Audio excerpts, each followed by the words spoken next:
வணக்கம். சிவகங்கை வட்டம் வெள்ளாஞ்சம்பட்டியிலேருந்து நடராஜன் பேசுகிறேன்.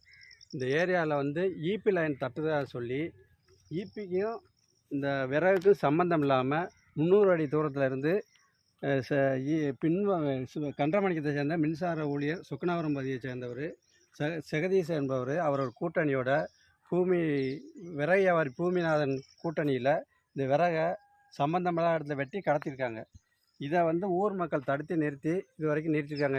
இது மட்டும் இல்லாமல் இந்த ஏரியாவில் ஒரு வருஷத்துக்கு முன்னாடி சொக்கனாபுரத்து ஓடக்கமாயில் கிட்டத்தட்ட ஜெகதீஷுடைய கூட்டணியில் மின்சார ஊழியர் ஜெகதீஷுடைய கூட்டணியில் வேம்பு உள்ள ஆவி மரம் உள்ள அடியோடு வெட்டி கடத்திட்டாங்க. அதையும் நாங்கள் புகார் கொடுத்துக்க அது மேலே நடவடிக்கை எடுக்கலாம். அது மட்டும் இல்லாமல் இந்த பூமி வியாபாரி அரசுக்கு சொந்தமான மரங்களை கிட்டத்தட்ட 20 வருஷமாக வெட்டி கடத்திக்கிருக்காங்க.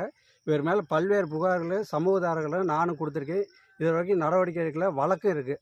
ஆகையால் சம்பந்தப்பட்ட அதிகாரிகள் அனைவரும் நடவடிக்கை எடுத்து இதுக்கு சரியான முடிவு கட்ட வேண்டும் அன்புடன் வேண்டிக் கொள்கிறேன்.